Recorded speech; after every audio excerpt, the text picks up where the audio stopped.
Bonjour, c'est Ursule encore. On est le 12 octobre 2025. Alors, je viens sonner la trompette aujourd'hui encore et je viens proclamer le retour de notre Seigneur Jésus-Christ. Amen. Soyons tous bénis, soyons remplis de la joie du Seigneur.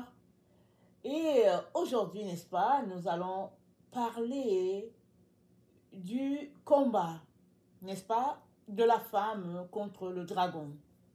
Alors, on a notre texte qui se trouve dans Apocalypse 12. Et je pense que ça a 18 versets. On va regarder ça. Et on va, n'est-ce pas, prendre toutes les informations nécessaires pour, n'est-ce pas, nous rapprocher davantage du Seigneur. Amen. Alors, le texte d'Apocalypse 12 nous dit que un grand signe apparut dans le ciel. Une femme vêtue du soleil, la lune sous ses pieds et sur la tête une couronne de 12 étoiles. Elle était enceinte et criait dans le travail et les douleurs de l'enfantement. Alors un autre signe apparut dans le ciel. C'était un grand dragon rouge feu. Il avait 7 têtes et 10 cornes et sur ses têtes 7 diadèmes. Sa queue, qui balayait le tiers des étoiles du ciel, les précipita sur la terre. Le dragon se posta devant la femme qui allait enfanter afin de dévorer l'enfant dès sa naissance. Elle mit au monde un fils, un enfant mâle. C'est lui qui doit mener paître toutes les nations avec une verge de fer. Et son enfant fut enlevé auprès de Dieu et de son trône. Alors la femme s'enfuit au désert, où Dieu lui avait préparé une place pour qu'elle y soit nourrie 1260 jours. Et il y eut un combat dans le ciel. Michael et ses anges combattirent contre le dragon, et le dragon lui aussi combattait avec ses anges, mais il n'eut pas le dessus. Il ne se trouva plus de place pour eux dans le ciel.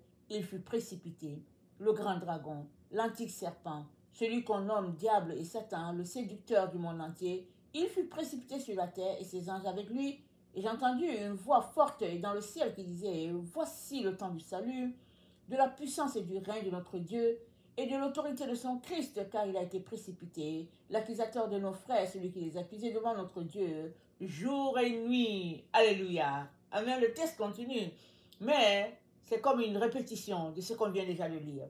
Alors, du verset 1 à 12, n'est-ce pas, ça nous décrit toute la vie, n'est-ce pas, de Jésus-Christ sur la terre, son combat, n'est-ce pas, achevé à la croix, son départ en direction du Père et comment il a confié, n'est-ce pas, à ses disciples de continuer le combat, n'est-ce pas, le combat que, n'est-ce pas, Jésus-Christ a gagné, mais le combat devait se poursuivre parce que les êtres humains continuent d'exister sur la terre.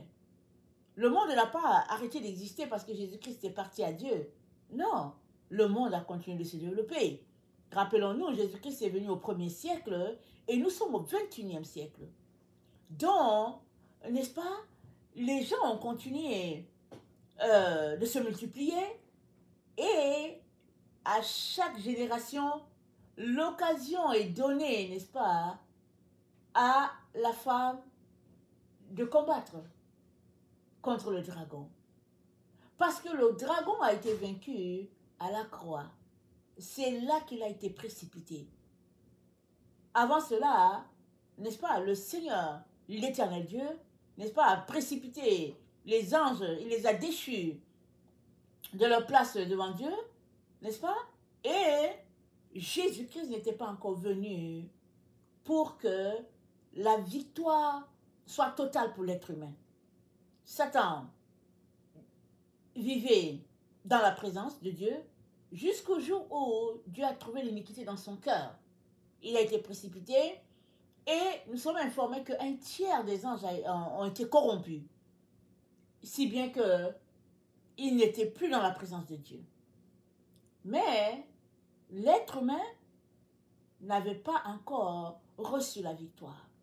Il y a des hommes qui ont marché sur la terre, comme Enoch, et puis comme Noé, Et puis, plus proche, n'est-ce pas, on a Élie, Moïse, et on a tous ces prophètes-là, n'est-ce pas, qui ont marché devant Dieu dans la crainte. Mais toujours est-il que il n'y avait personne qui a payé le prix qui a été payé, n'est-ce pas? Jésus-Christ a dit, tous ceux-là qui sont venus avant moi, n'est-ce pas, sont des brigands.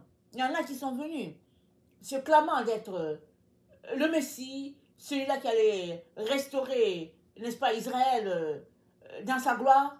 Mais Jésus-Christ dit, ils ont tous été des menteurs. Parce que le vrai berger, c'est Jésus-Christ lui-même qui est venu. Et avant qu'il n'aille à la croix, il a dit, il a enseigné, il a dit, c'est moi la porte. Question de dire que c'est par Jésus-Christ qu'on entre. Question de dire que si tu ne l'acceptes pas dans ta vie, n'est-ce pas, tu ne peux pas entrer dans le repos de Dieu. Alors, Jésus-Christ, n'est-ce pas, c'est le pont entre Dieu et nous. Si, n'est-ce pas, tu veux lui donner ta vie, alors c'est maintenant. Parce qu'on vient de lire, c'est maintenant le salut. Comment c'est écrit? C'est dit, et j'ai entendu une voix forte dans le ciel qui disait, voici le temps du salut, de la puissance et du règne de notre Dieu et de l'autorité de son Christ. Amen. Voici le temps du salut. On est là.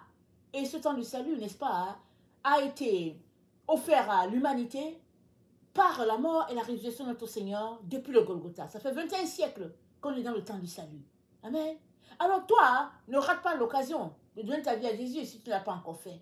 Parce qu'on est dans le temps du salut. Alors Dieu, n'est-ce pas, appelle tous les hommes à se convertir, à donner leur vie à Jésus et puis à trouver le repos, n'est-ce pas, dans la présence de Dieu, une fois qu'ils finissent leur marche sur la terre. Alors, si tu veux donner ta vie à Jésus, tu pourrais répéter après moi cette simple prière. Amen. Et tu seras fait enfant de Dieu. Amen. Et après avoir répété ta prière, voilà, il faudra, n'est-ce pas, marcher proche de Dieu pour qu'il te dise qu'est-ce que tu devrais faire pour te retrouver, n'est-ce pas, à tout jamais connecté à ton Dieu et ton Créateur. Amen. Alors, Seigneur Jésus-Christ, merci de me révéler que on est dans le temps du salut. Ta parole le dit. Et j'aimerais devenir ton enfant, ton disciple. Merci pour ta mort à la croix. Et merci, n'est-ce pas, pour l'occasion que tu me donnes aujourd'hui de confesser de ma bouche que je t'appartiens. Merci pour le Saint-Esprit que tu as mis à ma disposition. Amen. Amen. Alors, si tu as fait cette prière, tu es enfant de Dieu. Tu n'as pas besoin d'une autre prière pour devenir enfant de Dieu. Mais tu as besoin de beaucoup de prières, n'est-ce pas, pour marcher dans le Seigneur au jour le jour. Et puis, ne te décourage pas. Amen. Parce qu'il y aura des jours où on aura tout simplement l'impression que on n'est pas sauvé. Pourquoi? Parce que tu as besoin de quitter tes feelings pour marcher par la foi et dans la foi. Acceptant que tu es un enfant de Dieu et que ce n'est pas les feelings qui vont confirmer que tu es enfant de Dieu. C'est la parole que tu as confessée en disant que tu es enfant de Dieu. Et cette parole est suffisante parce que Jésus-Christ a dit, c'est en confessant de la bouche qu'on devient enfant de Dieu. Tu l'as confessé aujourd'hui, tu es enfant de Dieu. Amen. Alors, marche devant Dieu, lis ta Bible, prends le temps pour prier, prends le temps pour le connaître et il te conduira. Amen. Jusqu'à ton point Z. Amen et alléluia. Alors, donc, Jésus-Christ est venu assurer, n'est-ce pas, le salut pour l'humanité et puis le repos pour l'humanité. Il est donc cet enfant qui a été enlevé vers le ciel. Et nous savons qu'il est né d'une femme, n'est-ce pas, sur la terre. Et nous savons qu'il a vécu sur cette terre un certain temps, établissant son règne. Il a placé les jalons, n'est-ce pas, pour le règne, n'est-ce pas, de notre Dieu. Et il est retourné. Et la Bible nous dit dans Éphésiens 5, n'est-ce pas, qu'il a donné, n'est-ce pas, à l'Église, n'est-ce pas, d'être établie sur la terre comme, n'est-ce pas, une épouse. Amen. Alors la suite donc, euh, du travail de Jésus-Christ a été confié entre les mains de ses enfants, et c'est-à-dire l'Église. Alors, si tu as donné ta vie à Jésus, tu fais partie, n'est-ce pas, de l'Église de Jésus-Christ, tu fais partie de l'épouse de Christ, et tu es appelé à continuer l'œuvre que Jésus-Christ a commencée. Amen, tu es appelé à continuer ça. Alors, dans Éphésiens 5, voilà ce qu'il dit. Il est dit,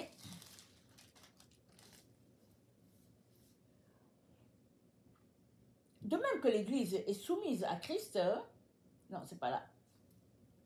Voilà, c'est dit que Jésus-Christ, n'est-ce pas, s'est livré lui-même pour l'Église, afin de la sanctifier par la parole, après l'avoir purifiée par le baptême de l'eau, afin de faire paraître devant lui cette Église glorieuse, sans tache, ni ride, ni rien de semblable, mais sainte et irrépréhensible, n'est-ce pas? Afin de faire paraître devant lui cette épouse-là, cette Église-là. Pourquoi? Parce que l'Église, n'est-ce pas, hein, elle est prise comme l'épouse de Christ.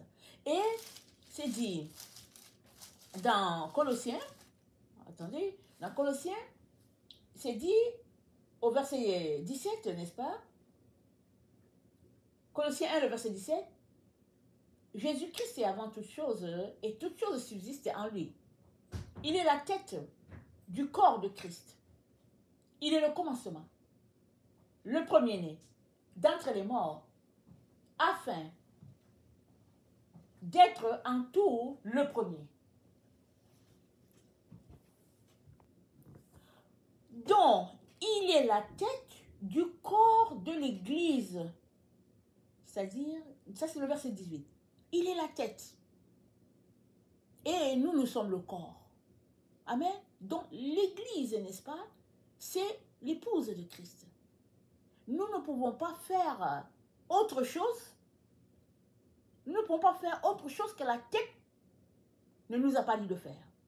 Parce que le commandement vient de la tête. Donc, Jésus-Christ est la tête. Nous sommes le corps et nous continuons l'œuvre. Parce que on n'est pas seul. Il est la tête et il est assis dans la présence de Dieu. Et le corps continue, n'est-ce pas? Oui, notre corps, n'est-ce pas? Et le corps continue de faire l'œuvre sur la terre.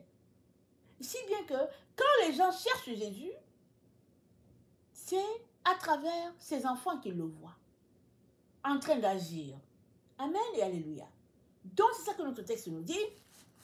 Notre texte nous dit donc que il y a combat. Le combat est entre le dragon et la femme, c'est-à-dire entre le dragon et l'Église. Et c'est quoi, n'est-ce pas? Pourquoi il y a cette opposition? Il y a cette opposition, n'est-ce pas, entre le dragon et l'épouse de Christ, parce que l'Église est appelée à être sainte comme Jésus-Christ lui-même est saint.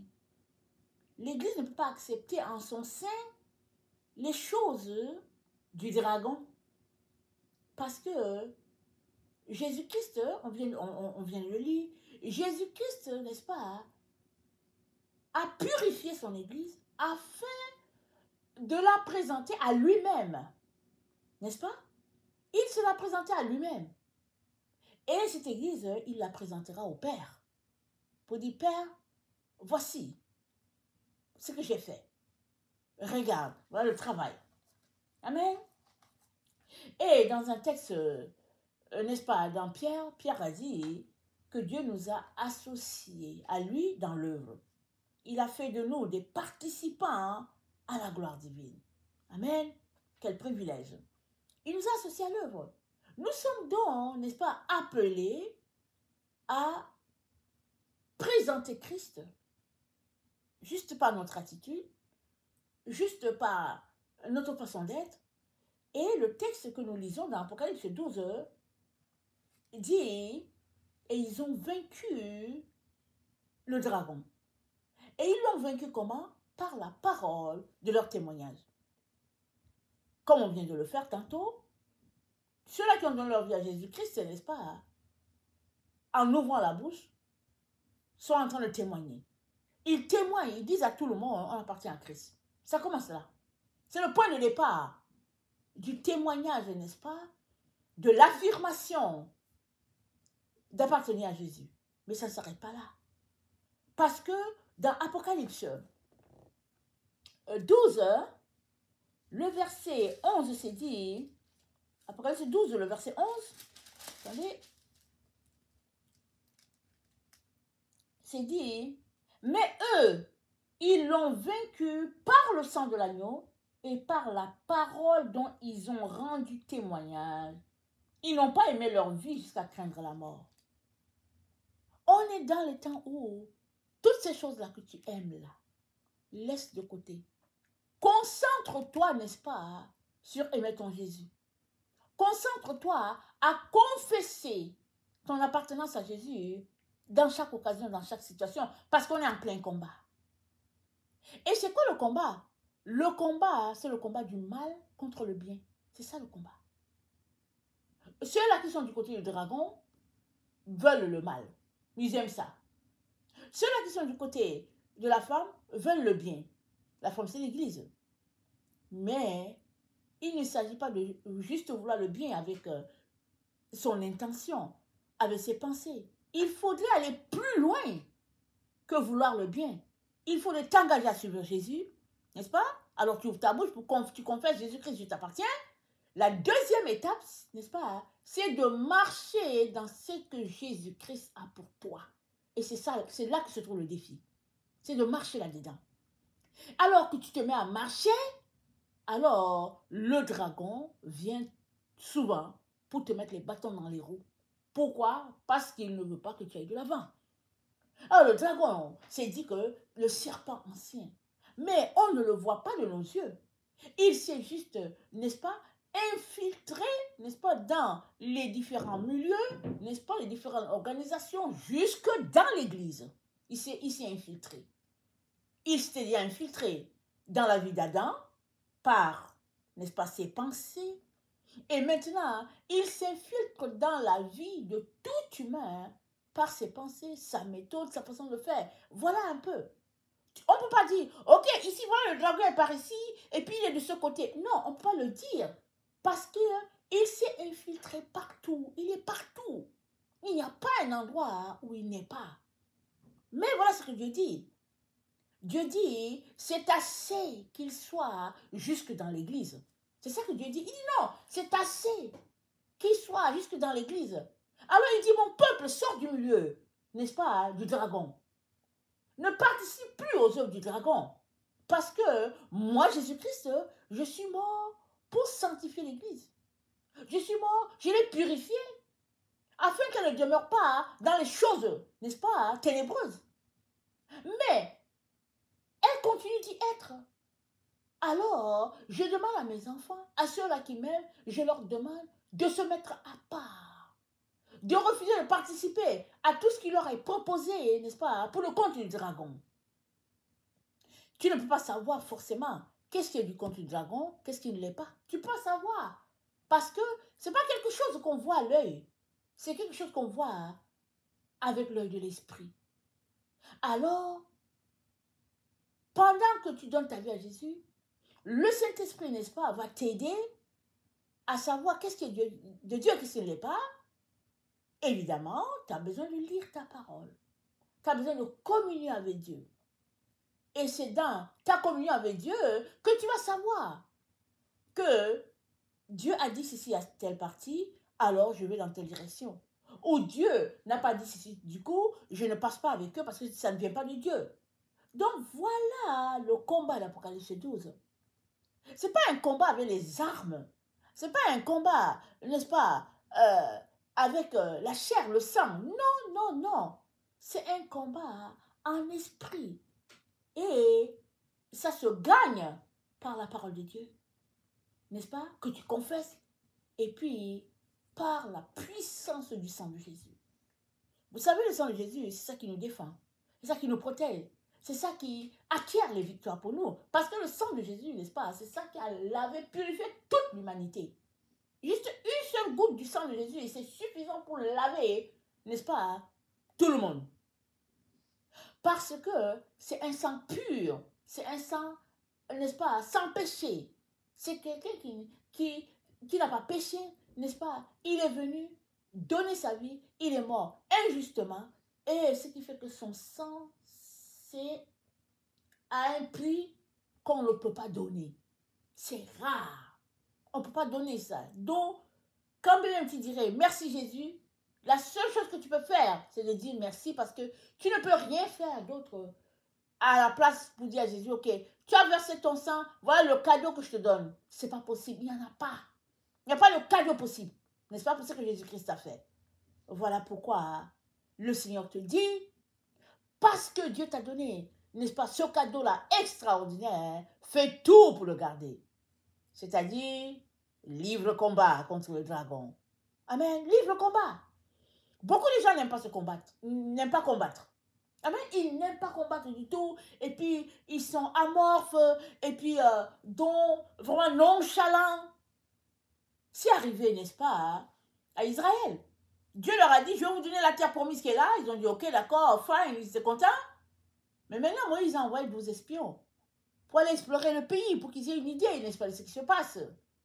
Alors, ils étaient 12. Deux sont revenus pour dire, en tout cas, le pays est bien, et puis voilà, il y a des vivres et tout. Et il y a aussi des géants. Il y a des géants là-bas. 10 sont revenus pour dire, en tout cas, le pays est bien. Il y a, n'est-ce pas, de la nourriture, des vivres, en tout cas, mais il y a des géants. Donc, le mais, n'est-ce pas, reposait sur le fait qu'il y a des géants. Les deux, n'est-ce pas, Caleb et Josué ont dit, il y a des géants, mais on va les terrasser.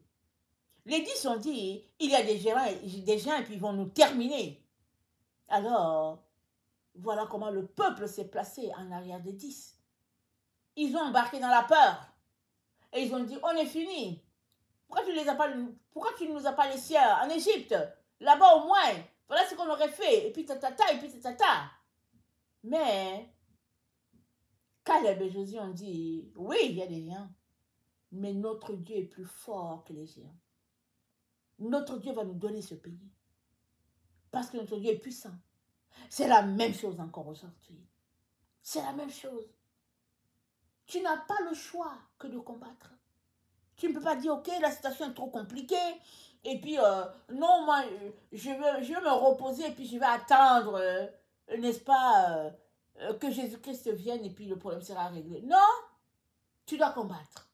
Amen, tu dois combattre. Et le combat commence par refuser de laisser l'ennemi prendre contrôle de ta vie.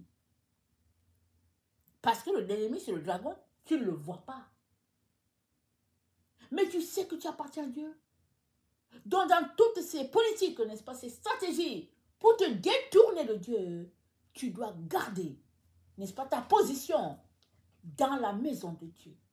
Parce que tu fais partie de l'Église de Jésus, tu fais partie du corps de Jésus. Tu ne peux pas marcher différemment de la tête. C'est pas possible. Jésus-Christ a marché obéissant à Dieu, point par point. Toi aussi, faisant partie du corps, tu es appelé à faire pareil. Amen. C'est à ça que Dieu nous appelle. Voilà pourquoi c'est dit, maintenant, c'est le temps du salut. Alors, dans le temps du salut, qu'est-ce qu'on fait? On donne sa vie à Jésus, on l'a confessé, et après, on marche selon ce que Dieu attend de nous. Et après, on laisse tout ce qu'on aimerait avoir, on laisse ça de côté. On sort de cette vie-là où nos besoins, après lesquels on soupire, sont satisfaits. C'est-à-dire, on court après les choses. Le Seigneur dit, ce n'est pas le temps à ça. Ce n'est pas le temps. Pourquoi? Regardons ce qui est arrivé à l'épouse. Il est arrivé que, c'est dit, attendez, le verset 13. Quand le dragon se vit précipité sur la terre, il se lança à la poursuite de la femme qui avait mis au monde l'enfant mâle, mais les 2 ailes du grand aigle furent données à la femme pour qu'elle s'envolât au désert, au lieu qu'il y ait réservé pour y être nourrie, loin du serpent, un temps, des temps et la moitié d'un temps. Amen. La femme s'est réfugiée au désert. Le désert est où? C'est les temps arides. La femme s'est réfugiée au désert. C'est les temps où l'Église de Jésus-Christ est appelée. Que se passe-t-il dans les déserts? Dans les déserts, n'est-ce pas, ce sont des lieux arides. Et Jésus-Christ, n'est-ce pas, en nous partageant ce chapitre, est en train de dire à l'Église de Jésus-Christ que pour survivre, elle a besoin de passer dans le désert.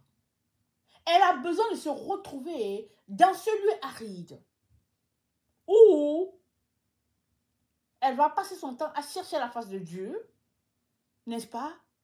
À communier avec Dieu, loin des attractions de ce monde. C'est ça. Et c'est un retrait volontaire. Ça ne veut pas dire qu'il faut que tu prennes tes affaires, que tu aies habité dans le désert. C'est pas ça que ça veut dire. C'est-à-dire que tu peux être là, vivant en pleine ville, vivant en pleine, je ne sais pas où, New York, je ne sais pas, les grandes villes, vivant en plein Paris, je ne sais pas où. Mais tu peux aussi être dans Paris, là, tu peux être dans le désert. Pourquoi? Parce que tout simplement, tu vis en retrait de tout ce qui se passe. Cherchant la face de ton Père, priant, intercédant pour toi, pour ton pays, pour ton peuple. C'est ça que le Seigneur attend de l'Église. Mais souvent, on n'a pas saisi ça. Souvent, l'Église est passée, n'est-ce pas, à côté de sa vocation. Parce qu'elle s'est mise à faire les choses du dragon. Si bien que souvent l'Église est remplie de membres, pas d'enfants de Jésus. Mais il n'y a que les enfants de Jésus qui seront sauvés. Parce que la Bible dit, après avoir connu des moments difficiles, n'est-ce pas, il aura une postérité et Dieu prolongera ses jours. Et Dieu a prolongé les jours de notre Seigneur Jésus. Une fois ressuscité, il est allé dans la gloire, n'est-ce pas, il est dans la présence de Dieu, il intercède pour nous, mais l'Église est sur la terre. L'Église est sur la terre. Tout le corps de l'Église est sur la terre. La tête est au ciel, tout le corps est sur la terre. Et elle a besoin de vivre. Elle a besoin de continuer, n'est-ce pas, de se répandre. Parce que c'est pour elle que Jésus-Christ est mort. Afin de la purifier, la sanctifier. Et quel est son message? Son message, c'est que nous sommes tous appelés à retourner à Dieu, à être connectés avec notre Créateur. Et l'esprit de notre Créateur, ce n'est pas un esprit de méchanceté. C'est un esprit de bonté, de paix, de lumière. Et le Seigneur appelle, n'est-ce pas, tous les hommes de la terre à marcher dans la paix, dans la lumière sur cette terre. Alors que, n'est-ce pas, le dragon a un plan pour la terre et ça ne vient pas de commencer.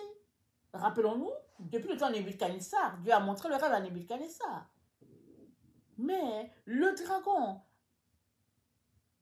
a été en action depuis lors et on sait que le 4e royaume, n'est-ce pas, de ce dragon-là, sera un royaume terrible. Et nous sommes dans ces temps-là. Ces temps intenses de difficultés, d'opposition, n'est-ce pas, entre le dragon et puis la femme, qui est l'Église. Mais nous devons continuer la mission de notre Seigneur, marcher dans ce qu'il a déjà établi et amener les autres qui sont encore ignorants à avoir la conscience réveillée pour réaliser que tiens, ils sont les enfants du Père. Dieu les a sauvés par la mort de Jésus et qu'il les a appelés, n'est-ce pas, à régner éternellement en tant qu'enfants de Dieu. Mais ce n'est pas un règne comme celui des hommes, n'est-ce pas? Ce n'est pas un règne comme celui du dragon, non. Tu es tout simplement appelé à marcher devant ton Dieu, ton Créateur, parce qu'il t'a créé. Parce qu'il avait un plan extraordinaire pour toi sur cette terre. Amen. Donc, la survie de la femme passe par le désert. Le sacrifice, le renoncement. On l'a lu. Ils n'ont pas aimé leur vie jusqu'à craindre la mort. C'est ça le désert. Maintenant, nous sommes informés dans Ésaïe 35.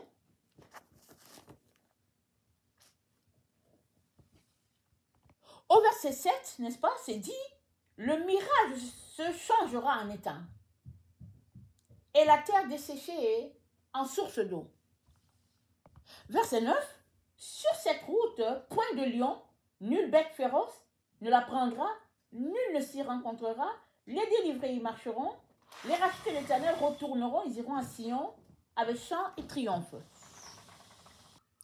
Pourquoi est-ce que sur la route du désert, il n'y a pas de lion, il n'y a pas de bêtes qui vont prendre ça? C'est parce que c'est le désert là-bas. Il n'y a rien, n'est-ce pas, qui va attirer tout cela qui marche dans la colère et puis les voies qui ne sont pas les voies de Dieu. Il n'y a personne qui va aller là-bas dans le désert. Il n'y a que ceux-là qui aiment Jésus qui vont décider de se retirer pour dire je choisis Jésus. Et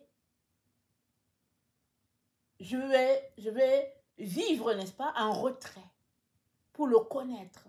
Je vais prendre le temps pour le découvrir. Et pendant que tu fais ça, tu te sanctifies, tu te purifies. Tu te rapproches du Seigneur et il t'aidera à triompher de ce temps où la vie est difficile, très difficile. Et il y a beaucoup d'épreuves, beaucoup de difficultés. Tout, n'est-ce pas, fonctionne pour empêcher l'être humain d'avancer. Mais il faut qu'il avance. Ah, mais il faut qu'il avance. Alors,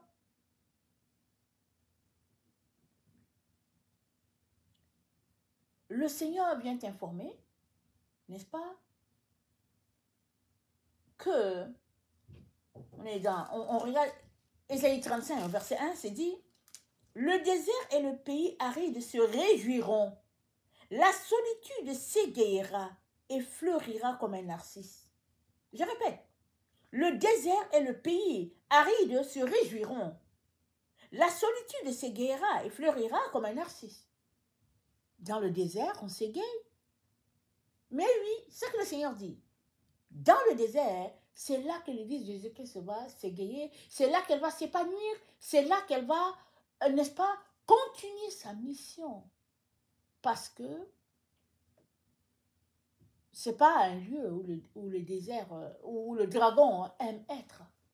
Il aime être là où il y a l'agglomération pour pouvoir répandre ses tentacules. Mais dans le désert, Dieu a toujours prévu des oasis. Dans le désert, c'est là que tu vas venir te réfugier au pied du Seigneur. C'est là qu'il va t'enseigner, t'ouvrir les yeux, te révéler le plan de Dieu, n'est-ce pas, pour toi et puis pour toute la terre. Voilà pourquoi le Seigneur nous encourage à ne pas baisser les bras dans les moments difficiles. Amen. À ne pas baisser les bras, mais à continuer de prier, à continuer d'intercéder, et ça se fait dans les pleurs, les larmes, les épreuves. C'est pourquoi il nous a dit, persévère. Qu'un obstacle devant toi ne te fasse pas rebrousser chemin. Persévère. Parce qu'il y va, n'est-ce pas, de l'Église de Jésus-Christ sur la terre. Amen. Il y va de l'Église de Jésus-Christ sur la terre. Alors, c'est dit, le combat, n'est-ce pas, est telle que le dragon a envoyé de sa bouche, il a envoyé de l'eau afin d'engloutir la femme. Mais c'est quelle eau? C'est de l'eau sale. Parce que Jésus-Christ nous a donné de l'eau pure et limpide. Regardons Apocalypse 22. Apocalypse 22 nous dit, puis il me montra un fleuve d'eau vive, brillant comme du cristal, qui jaillissait du trône de Dieu et de l'agneau. Alors, la parole qui jaillit de Dieu le Père et puis Dieu le Fils, c'est pur. N'est-ce pas? C'est pas entaché. Mais l'eau qui sort de la bouche du dragon, c'est sale. C'est avec son eau qu'il a décidé d'engloutir la femme. C'est-à-dire d'engloutir l'Église. Alors on peut regarder autour de nous. Alors partout, n'est-ce pas, il y a prédication. Maintenant, quelle est la prédication que Dieu approuve et puis qu'est-ce que Dieu n'approuve pas? Qu'est-ce que Dieu a dit et qu'est-ce que Dieu n'a pas dit? Partout, il y a des prédications. Partout, il y a des serviteurs, des apôtres, des prophètes. Alors, qu'est-ce qu'ils disent? Quand ils ouvrent leur bouche pour parler, qu'est-ce qu'ils disent? Est-ce que c'est de l'eau propre? Est-ce que c'est de l'eau sale? Parce que l'eau propre, n'est-ce pas, elle est trouvée dans le sein du Père et dans le sein du Fils. C'est là que tu vas le trouver. Et tu vas trouver ça où? Dans le désert. Tu vas trouver le Père, le Fils dans le désert. Dans ce temps où nous sommes, le brouhaha, n'est-ce pas, de la ville, et tout ce qui se passe, le Seigneur te dit, mets-toi au désert.